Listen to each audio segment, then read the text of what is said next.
নমস্কাৰ, মই ডক্টৰ নৱজ্যোতি বৰা, এজন সাধাৰণ চিকিৎসক। আজি কথা পাতিম এণ্টিবায়'টিকৰ বিষয়ে ভালকৈ নজনাকৈ আমি কিয় এণ্টিবায়'টিক ব্যৱহাৰ কৰিব নালাগে।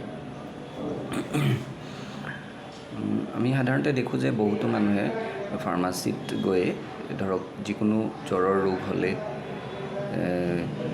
কয় যে এটা এণ্টিবায়'টিক দি দিয়ক, আৰু তেনেকৈ এণ্টিবায়'টিক বহুতো লোকে সেৱন কৰে। কিন্তু আপোনালোকক এইখিনিতে জনাওঁ যে এণ্টিবায়'টিক কেৱল এটা দৰৱ নহয়, এণ্টিবায়'টিকৰ গ্ৰুপত বহুতো দৰৱ আছে। যেনে ধৰক এণ্টিবায়'টিকৰ আণ্ডাৰত, এণ্টিবায়'টিকৰ ভিতৰত কিছুমান আছে পেনিচিলিন, কিছুমান আছে চেফালস্পৰিন, কিছুমান আছে কাৰ্বাপেনামছ, এনেকৈ বিভিন্ন ধৰণৰ গ্ৰুপছ আছে। গতিকে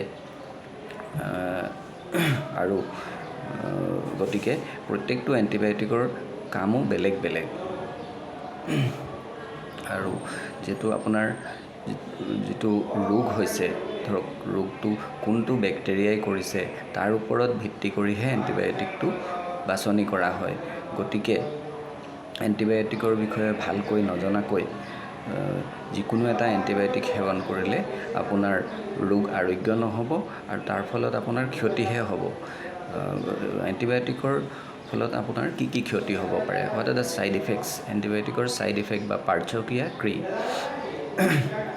এণ্টিবায়'টিক সেৱন কৰিলে ধৰক আপোনাৰ অদৰকাৰীভাৱে এণ্টিবায়'টিক সেৱন কৰিলে আপোনাৰ ধৰক এণ্টিবায়'টিকে যিবিলাক আপোনাৰ খাদ্যনলীত যিবিলাক উপকাৰী বেক্টেৰিয়া থাকে, সেই উপকাৰী বেক্টেৰিয়াবিলাককো মাৰি পেলাব পাৰে। উপকাৰী বেক্টেৰিয়া ধৰক আমাৰ ভিটামিন B12ৰ চ'ৰ্চ হ'ল আমাৰ খাদ্যনলীত থকা বেক্টেৰিয়াবিলাকে আপোনাৰ ভিটামিন B12 চিন্থেচাইজ কৰে, B12 আমাৰ শৰীৰত যোগান ধৰে। কিন্তু আপুনি যদি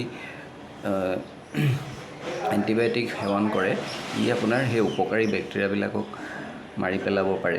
আৰু ধৰক আপোনাৰ এণ্টিবায়'টিক অপ্ৰয়োজনীয়ভাৱে ব্যৱহাৰ কৰিলে আপোনাৰ খাদ্যনলীত থকা উপকাৰী বেক্টেৰিয়াবিলাক মাৰি পেলাই ফলত ধৰক অপকাৰী বেক্টেৰিয়াবিলাকে সহজে আক্ৰমণ কৰিবলৈ সুবিধা পায়।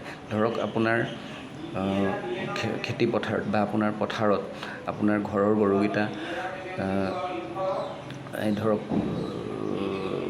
গৰুকেইটা আছে, ভৰ্তি হৈ আছে, কিন্তু তাতে যদি আপুনি ঘৰৰ গৰুকেইটা খেদি বাহিৰলৈ উলিয়াই দিয়ে, তেতিয়া বাহিৰৰ পৰা গৰু আহি হঠাতে তাত সোমাই যাব পাৰিব। কিন্তু যদি ঘৰৰ গৰুৰে আপোনাৰ ভৰ্তি হৈ থাকে, সিহঁতেতো বাহিৰৰ গৰুক আহি আপোনাৰ খেতিপথাৰত সোমাবলৈ নিদিব। তেনেকৈ ধৰক উপকাৰী বেক্টেৰিয়াবিলাকে যদি আপোনাৰ খাদ্যনলী ভৰ্তি হৈ থাকে, তেতিয়া বাহিৰৰ বেক্টেৰিয়াই আহি আপোনাৰ খাদ্যনলীত সহজে আক্ৰমণ কৰিব নোৱাৰিব। গতিকে এণ্টিবায়'টিকৰ বিষয়ে ভালকৈ নজনাকৈ এণ্টিবায়'টিক যধে মধে ব্যৱহাৰ কৰিব নালাগে। ধন্যবাদ।